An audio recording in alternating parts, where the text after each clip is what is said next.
Welcome to Podvincible, a podcast about Invincible on Prime Video. I'm Alex. I'm Justin, and I'm Podvincible. I'm Pete. And we are going to be talking about, I don't know, season 3. Yeah, you know, throw things out there. Just like Mark does on this episode of Invincible, season 3, episode 2, A Deal with the Devil. If you haven't watched it on Prime Video, is the second of 3 episodes that debuted on premiere day. So check it out, watch it. We're going to spoil it. Broad overview here. The big things that are going down this episode is we get Cecil's origin story. We get a flashback on that, and that ties into what's going on in the present. Young Cecil. And this ties into the present, where we get to see Mark pushing back against Cecil in a big way, fighting the Rihanna men, leading to a big fight with the Guardians of the Globe, and the breakup of the Guardians of the Globe by the end of the episode. But perhaps even bigger at the end, after 2 seasons and change, Eve agrees to go on a date with Mark, and they smoocheroo. Pete is going... Deal with the devil. That was the deal. I was just going to make that joke. That was the deal with the devil. As we always do on this podcast, let's start with the smooching, the thing that everybody wants to talk about, or at least we do. Pete, you okay? Smoocheroo. No, man, I'm not okay. He was like, yeah, and then there was Amber... but you mean the most to me, Eve. I was like, oh, dude. Man, I can't believe how hard you're sticking to it, the Amber trutherism here. How far do you think this will last? Because Amber, she's gone, my she's man. Gone, she's bro. So gone. She didn't even get like a flashback anymore. Not even in the previously on, you know. Yeah. I mean, there will be we'll see her. They'll bump into her at one point, I think. But now when you wake up in the morning and do your previously on, to go through all your exes, do you touch on everyone? Yeah, because that's the proper thing to do. I Every just morning? think that, every morning. Pay tribute. That's right. You have a candle lined up for each of them in front of your bathroom mirror, right? Thank you for your service. Careful, that's a fire hazard, Pete. Thank you for your service. Wow. Appreciate what you've done for me. We'll end this episode listing all of them, right, Pete? Nope. No way in hell. All that is. It's fine. It shouldn't take long. Oh, you don't know that. Wow, you don't know exactly. That. Ever since Pete moved out to the country, we don't know what he's up to. He could have just an absolute birthday candle pile of new relationships. Buy them in bulk. Hey, can you deliver my bulk candles again today? Yeah. Costco boyfriend. This really went off the rails quickly here. I think they... yeah, I mean... If you're into this type of thing, great. You know what I mean? I'm happy for people. Type of thing. Type of thing? What do you mean? What love? Type of thing? Yeah. It's just when, one relationship gets cast aside. I mean, I guess I'm the Amber of this episode. I mean, I guess the show's going to go on without me because what I'm here for is no longer relevant. Can I say something maybe controversial? I understand where Pete is coming from. And here's the thing. We've always known Eve and Mark is going to happen. It's based on the comic books. Spoilers here, but they go the distance. It's the end game shit. That's the thing that's crazy that, Pete, you're like so upset. I'm like, you've seen this coming for so long, so long. Yes, but this is different from the comic book. Yes, this is different from the comic book. They're finding their own way, but I think, yes, we know Eve and Mark are going to go to the end of the show. That's fine. That's what's going to happen. We always knew that's going to happen. But like we talked about with the previous 2 seasons, they did a really good job of getting us into the Amber and Mark relationship. It felt real to the point that I personally, watching the show, did not feel anything between Eve and Mark for most of the episodes. I think because they made a real effort to make Amber and Mark work as a couple. To the point when they get together at the end here, I was like, well, finally this happens. Also, I'm feeling nothing from this relationship. Really? Yeah. See, here's the thing, though. Eve is the best character. She's the most human person on this show. Like, there's a little scene in this episode. Beg to differ. Amber's actually human. So what are we talking about right now? Technically, most of them are human, or Viltrumite. But the short scene with her and the architecture class, I was like, great moment, and just Eve is just like a whole person in an episode where everyone is being so hard with their sort of take and philosophy that is just creating disaster. And it's so nice to see Eve there. I think the scene where they get together, post-credit scene, very important to watch. I like they show like 2 credits. They're like, okay, here it is. Here's the part. So they don't lose anybody. But it was a little like, I think... Lackluster? Well, then there's an inevitability to the relationship for the characters because of the time travel they've had. And the way that Eve's like, all right, let's give it a shot. I was like, it's a little bit damaged, the romance. Mm-hmm. But I do think that it's still... I really liked that scene of them getting together, and I think this is great news for the future of this program. I agree with you 100% on Eve. Eve, great character. Mark, great character. But when they were trying to sell me on the inevitability of it, it's always been you type deal with this romance, I just haven't felt that on the show. I felt it reading the comic book for sure. But again, I think, like Pete's saying, it's down to they did a really good job with Amber and Mark and downplayed Eve and Mark because of that. So for the show... And it's hard, too, because it's like all of a sudden Mark's like, oh, a version of you from a different world showed up and was like, yo, you got to do something because there's feelings here. And he's like, oh, maybe. And then he got beat the fuck up. And in the middle of that, he's like, hey, I love you. Wait, what? And he's like, yeah, when I was getting beat up, I was thinking about you. Oh, okay, cool. But that's a lot.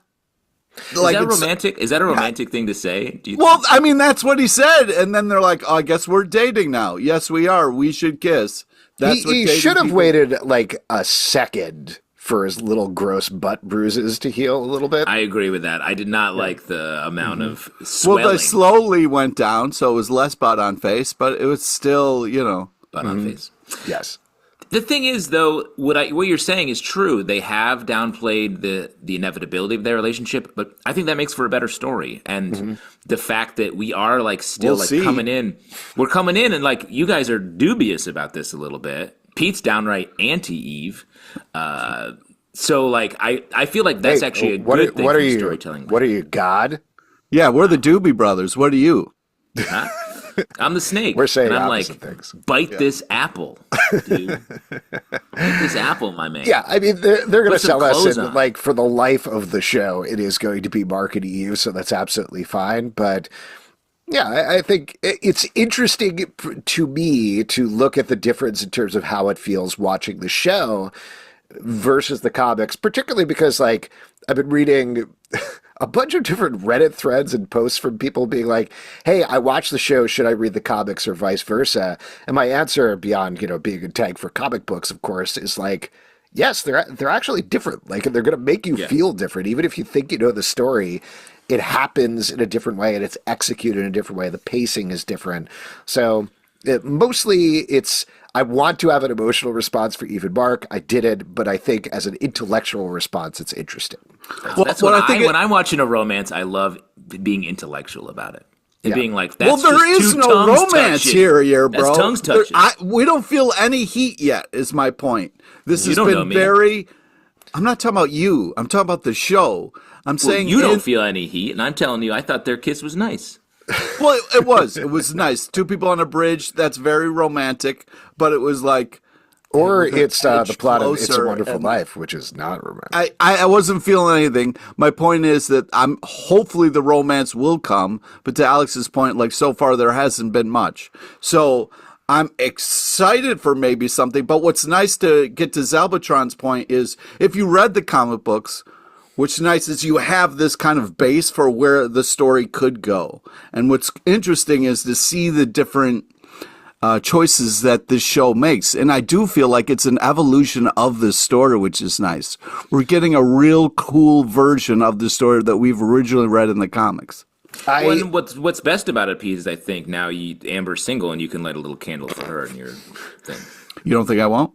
You don't think that's the first thing I did today when I got up? Exactly. Oh, wow. As you were going through the previously on. That's right. One last thing that I'll say on this particular point is I always do appreciate how quickly the show gets to stuff. They hit this point halfway through where Eve says, I don't know, I feel weird about the whole future me thing. I'm not sure if this is going to work. Let's just be friends.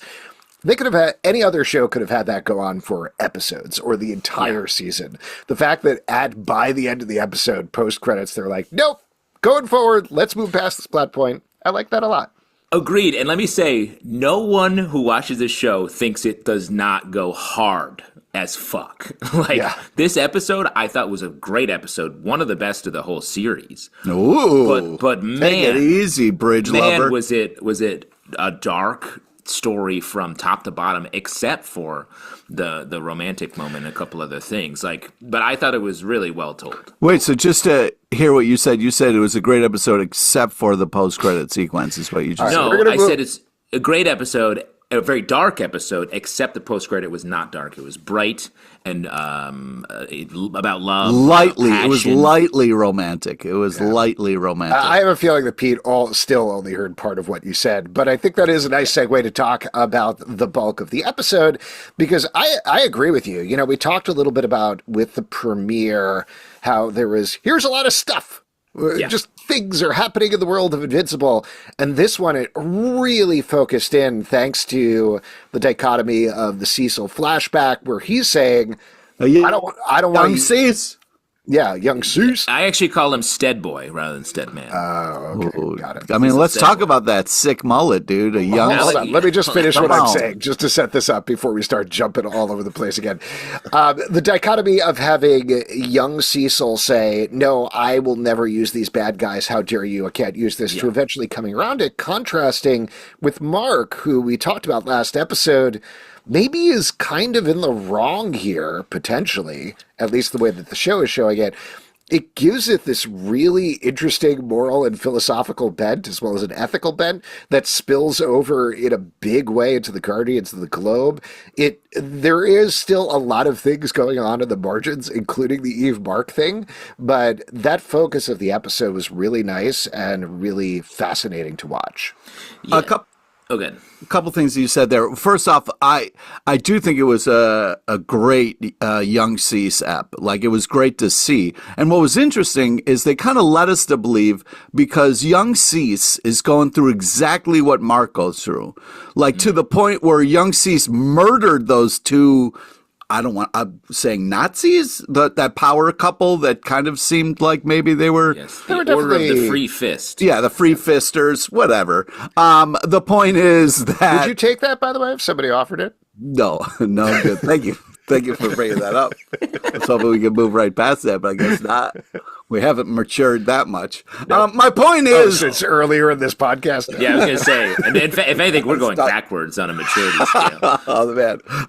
My point is, they could have had like a real interesting conversation where Cecil was like, hey man, I went through exactly what you're talking about. I thought so-and-so was bad. I came back. I've learned from it. You know what I mean? This is why I'm making the decision. But they didn't do that. Like, Cecil the whole time was like, every time they could have talked, he was like, fuck you. You're not following orders. It was like, Cecil, what are you doing? You went through this exact same thing. You would think the grizzled Cecil who kept a little bit of his cheek would have, tried to come at Mark a little different way, because his diplomacy, as we saw in the prison episode, is impressive when he wants to kind of work that angle, but he didn't. It really felt like he was pushing Mark away. Well, and I really liked, like both of you are saying, like the last episode positioned Cecil as sort of maybe in the right, and Mark was being sort of very adamant about his, philosophy of like, if you do a thing wrong, I can never work with you, with Darkwing, not Duck. But then this episode, we see that they're both solidified in their takes, and they can't do what you're saying, Pete, come together over like very common ground. We get to see Cecil, like you're saying, go through the exact same thing, and then we also get to see what hardened him. Almost dying, keeping a piece of his dead skin to remember that, shooting people in the head. Yeah, he straight up murdered them, just like Mark was doing. Like, it wasn't like, hey, let me think about that. It was two to the dome piece. Yeah, and I really like that because cold-blooded. That speaks to the way a lot of things go in the world, where people just can't step out of their spot even a little bit. And that's why I feel like this episode was so good, because it let us see that from both sides. See a bunch of people caught in the middle like we are as an audience being like, This just seems bad. I think Rex speaks for all of us when he says, "Oh fuck," in the middle of the episode. Yeah. It is really fascinating. I'm curious to hear from you guys because my general impression, and I was working through a lot of stuff in my head while I'm watching this episode, but it is, from my perspective, it is wrong to kill people. You should not kill people, even if you're innocent. You were questioning that during this episode? No. Alex but is chained. He has a gun to someone's head. Well, but I think the thing that's interesting here is, in the case of the show and in the world of the show, at the same time as I believe that is true, both Mark and Cecil are wrong. Like they are right about some things, but like we talked about before, Mark, I think, is overcompensating for the death of Angstrom Levy, where he's like, no, I'm the moral authority in every situation here. We're going to shut this down. And Cecil, I think, like I said last episode, this comes down a lot to Walton Goggins' vocal performance, is giving this very soft, like, listen, man, I'm trying to work with you here, particularly at the beginning. He's like, yes, I have the Reanimen. That is to protect me from you because you are screaming at me and are being violent and have already broken in here in a very big way. So both of them are making sense, but both of them are amping up the situation one after the other until they're both in the wrong, leading to this broke up from Guardians of the Globe. So I guess I'm just sort of reiterating what you guys are saying. It was an interesting, too, the way they kind of put it, like Mark was flying to the Guardians, and then you saw he used his, buzzer that he installed, which super dick move. Oh, really? I feel bad because I have one in both of you guys, and I feel weird. No, that's fine. You should feel weird. We could go rogue at any point. I almost pressed it a minute ago, and Pete was doing all that Amber stuff. Also, a weird way to say that, where it's like, it's deeper than you can reach. What is that? That's a weird, creepy way to phrase that. Well, you don't want to reach into your ear and try to find him. Yes, I think what he's saying is, like, it is not a subdermal implant. It's in the middle of his brain. So he can't, like, reach into his brain and then ultimately immediately. Still, it's a creepy way to phrase that. It's a flex. That's a flex. A lot of surgeons do that stuff. Like, good luck. Just out of reach? They put stuff just out of reach, those surgeons? Yeah. Yeah, most of the stuff surgeons do is not like, hey, real quick, you could rip this out if you want to. Yeah. And a lot of surgeons just put stuff in when they feel like it, like little when nobody's looking, they're just, Like there's something small, just like a marble or a baby tooth. Have you ever played the game Operation? That's based on real life. Yeah. Wow. That's a documentary game. $1,000 fee. I'd kill for that rate. Water on the knee. Yep. What did you guys think about the Guardians of the? Wait, hold on. I did want to say. I was in the middle of making a point. That was interesting the way that. I'm sorry. I just wanted to. No, go ahead. That it was cool because it was like, oh, he's not going to get to the Guardians. And kind of like because he gets zapped and then it cuts away, and I was like, cuts to the Guardians. I was like, oh. That's an interesting choice too, where like he doesn't get to kind of reveal, but then it was. I thought it was really well played. The kind of the side choices and who makes what decision, and then it was hilarious. You a cold fish, man, but all right. Just some real interesting kind of like lines in the sand being Everyone drawn. has a in the gray take, which I thought was cool. I thought Cecil had a really nice hit on Mark when he was like, oh, you were off reforming your dad in space, and I'm out here trying to keep the planet safe. And I was like, it's fucked up. His dad killed so many people, and has sort of forgiven him enough. So like, it's great in that way. But Cecil sort of makes the error where he knows he has this nuclear option of the sound device in Mark. And rather than finish the conversation, he gets impatient and he needs control because of the person he is. And I think that's what ultimately makes him a villain, is that he does that, and that messes up everything. And now he's on a dark path. Also, he was like, hey, man, just go home. So Mark flies away, and then he zaps him. He's like, get back here, I was talking to you. It's like, well, fucking make up your mind, Cease. Like, what are you even doing out here? Yeah. Jumping to the Guardians of the Globe, because I think we should talk about that breakup a little bit. I assume this was intentional. I don't know if it was because they didn't necessarily draw a line under it, but I do think there was something interesting in the fact that Omni-Man killed and broke apart the previous Guardians of the Globe in the very first episode. And here, Invincible asking them for help is responsible for once again breaking up the Guardians of the Globe, though I guess for more positive reasons, for them to stand up to the Global Defense Agency. So I thought that was fascinating. I thought that also the lines of who left and who stayed was interesting as well. I mean, Sonic the Hedgehog wanting to stay was kind of funny. Yes, Ben Schwartz, very funny on this show. I do think we're more on the side of the people who leave, right? Like who are now Teen Team, I guess, or whatever. Yeah, I think so. I actually forget what happens in the comic here, so I'm excited to watch this plot line. But the scene where I really like actually first that the way they have a very childish argument about all of this shows like people in the middle between two like, you know, philosophically different factions are often like, I don't know, but I'm mad at you actually about this other thing, and it ends up devolving into a squabble. That was cool, but there's just a darkness around that scene of the remaining Guardians and Darkwing entering the fray. Not Duck. Not Duck. Yeah, you got to be clear because I also thought I'm not going to say anything here for anybody who hasn't read the comics because I don't want to spoil it. But I did think something that certainly raised my eyebrows was the thing where Black Samson tells Rudy, "Hey, there's something else going on here while you're leaving," and he says, "Someday I'll need Invincible on my side." Not to spoil my Invincible moment of the episode, but I think that's probably what I'm going to call out. Well, you just spoiled it. So you better come up with a new one by the end of the episode because we already Alex, you better. You better, or else I'm going to press the button. I'm going to press the button. I have it right here. I have it right here. Ah! Ouch. Ouch. Can I reach it, though? Can I You're reach the a horrible actor, man. Well, oh, my God. Well, I will say 25 years of Stella Adler, and it's still not paying off. Wow, you're still paying for that. Wow. It's still paying for it. The sound that my device emits isn't a lobster that is your weakness from under the sea. It's the needle drops from the TV show Invincible, which continue to be not good. Oh, come on, dude.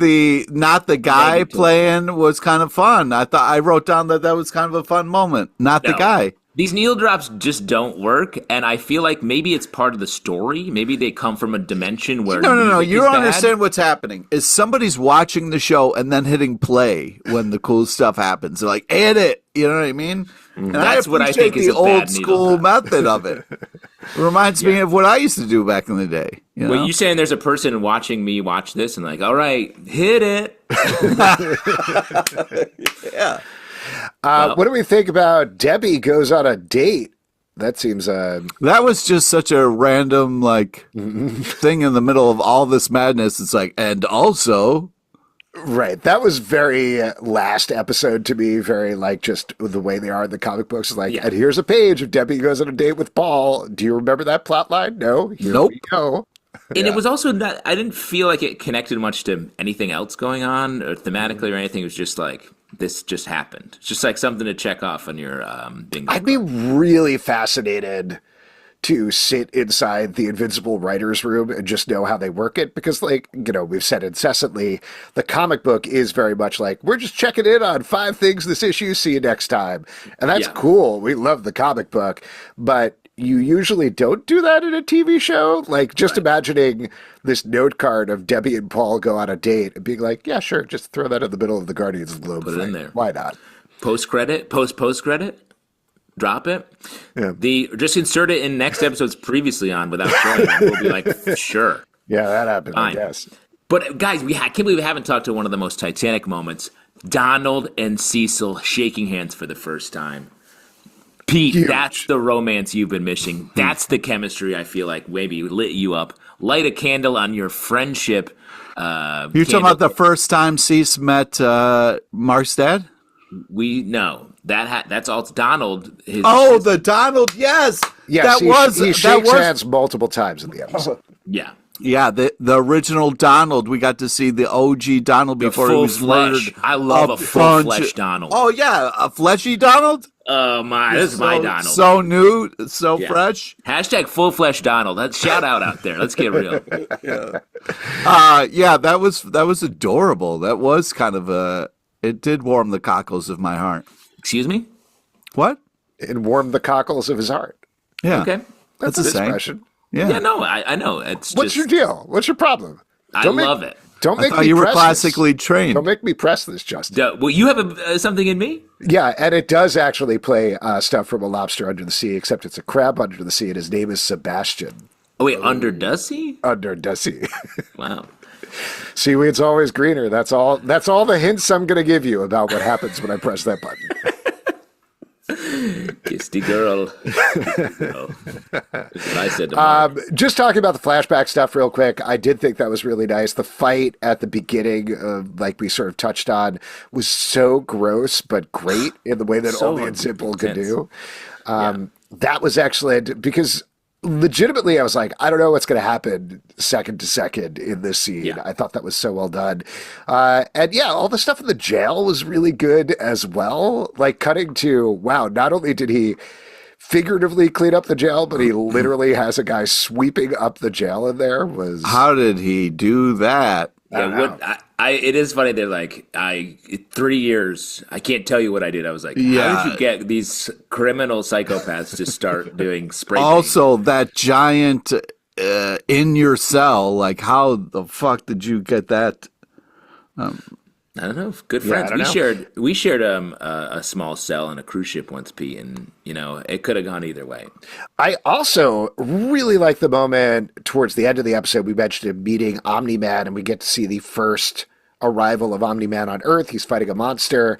The twist and turn of that scene were so good just because you get Cecil going out there to show off that, like, yeah, I'm good enough to lead the Global Defense Agency, shaking Omni's hand, bringing him on board, but also immediately not trusting him and clocking, like, no, he's lying about everything. Let's see how far this goes. I agree. I thought that was such a smart thing that he's been onto it the whole time, because the way the story's played is that Nolan's betrayal was such a shock to everyone, but actually he was already in place with it. From the moment he shook Omni-Man's Omni hand, and he was onto it. Any other moments from the episode you guys want to call out? What'd you think about the kind of like action movie tag that we got twice in this episode? We can be the good guys or the guys that save the world. Can't be both. Yeah. Great. Smart. Good. Well done. I feel like you can. You can be both. Well, That's sort of the philosophy of the whole show. Like, that's Both what, are like, yeah, what happened? Did you guys just turn into cats? What no, just Alex, happened? here's the thing. Alex is just screaming for us. What was that? What just happened? Justin, like, half pressed the button on my trigger. Oh, no. What the fuck? In a superhero world, I think that we expect that to not be true, but that's not what Well, Invincible that's is. exactly what Invincible is fighting for, though, is Yeah. to be able to be both. You know, so well, and I it's think an that's sort of the point of Invincible. And I think, he's in this middle ground where he is killing people that he feels like he can't do anything else for, and then being very strict about, like, that person killed someone. But it's So, like, that I feel like that will eventually boil down to he is a good guy who will do the right thing. But Invincible has always been like, sometimes the good guy does need to kill this dude. But you don't think like it- not a normal superhero idea. But you don't think it's interesting where we had a young Cease and he was invincible in philosophy and ideas, and then one guy gives him a sick tagline. He's like, "No, you're right. Fuck it. Fuck this whole thing I was fighting That's for." why taglines are so important. Like when in the end of Blade, when he says some motherfuckers are always trying to ice skate uphill, that changed me. Yeah. I'm always trying to ice skate uphill. How's that working? It's very hard. Oh, okay. And you are And it's hard- some motherfucker, I believe? I am a bit of a motherfucker. It's hard to find a hill of ice. Yeah. Yeah. Because Depends ice is on where you flat live. usually. Yeah. Yeah. You got to go to Antarctica. They're basically all hills of ice down there. Yeah. It's all Bergs, Yeah. even. And when you do go down there, tell the penguins I say what's up. What? Just tell the penguins I say what's up. All of the all of the penguins. I know some of them. There's a good chance they know You me. think they know you think me. the ones that know you talk about you to other penguins? I'm Yeah. sure they do. When people say like I'm big in Japan, you're like big with penguins? 100%. That is ridiculous. See if you can find a penguin I call Little Tuxedo. God. Whack whack. You think when the Penguins are all hanging out talking shit about humans, they're like, well, there's this one guy, Alex, he's pretty cool. Why are the Penguins talking shit about humans, Pete? Why wouldn't they talk shit about him? What else are they going to talk shit about? Bears? They can just talk. Bears eat them. We very rarely eat them. They're probably talking shit about polar bears for sure. Oh, my God. All right, Like- well, third is going to be humans. Can we agree with that? Third? Third What was was second? Did you leave a spot there for a penguin thing? Well, yeah, Like maybe if they food? got beef with other, if they're like, all right, well, there's polar bears that we hate, and we also don't like seals. And then I don't think I they like have that you just left the slot for them to Yeah. have another complaint. And the I humans imagine got probably orcas, right? Don't orcas eat penguins? all right, fine, orcas everything is too. eats penguins. Penguins are the chickens of the sea. I feel like one of the slots has got to be. I wish we could fly. Don't you think? I'm sorry for somebody listening to this. Penguins are the Aquaman of the sea because they're really good underwater, but that's it. We're supposed to be talking about Invincible. Okay, well, one last thing that I wanted to say about the episode, just that ties into the discussion we were having pre-Penguins discussion, is I am sick to death of superheroes doing the should superheroes kill debate. Like, this is going Yes. back so far, at the very least, to Arrow season 1, and I'm sure even before that. Yeah. And it's been done to death, particularly on superhero TV, but I think Invincible is finding an interesting way to hit that because it is tying into the characters and it is preventing this philosophical debate that is not as easy as superheroes never kill. And that's the thing that we're going to head up on. Whether that's kind of what I was trying to say before is like, morally, whether I personally agree or not, this show is presenting things in a nuanced and different way where that is not necessarily as black and white for the people in the show. Unless they come into a really cool catchphrase, and then all that goes out the window. Yes. Well, and I mean, to take it seriously, though, I think it is an interesting take on it because Mark does kill, but still claims to say superheroes shouldn't kill. And I feel like Batman isn't like He gets sitting an over a accident. corpse. You get an accidental one. You know what I mean? You get a mulligan? Yeah, Murder you get mulligan? you get a Mullies. That's Yeah, true in you real have- life, too. Yeah, you have a murder mulligan? Yeah. Yeah. Come on. Have you used it? If it's an accident, yeah, you got to get an okay. Someone's got to okay the Mullies, but yeah. Who's okaying? Like Whoever's your around, you're like, that's a Mully, right? It's like- A random person can give you the thumbs up? yeah, exactly. Yeah, it's called a citizen's mulligan. Yeah, exactly. Alex knows the rule. For sure. Wow. That sounds like a country rule. We live in the city, Pete, where you can't just... Unlimited mulligans in the city. Exactly. No rules, just right. New York City. You can't kill anyone at an Outback Steakhouse, and their family will be like, thank you. Wow, dude. Thank you. More bloomin' onion for us. Any final things about this episode before we start to wrap up here? No, but now I just want Justin to die in an Outback Steakhouse. So. Odds are I will. You've been saying that for 18 years.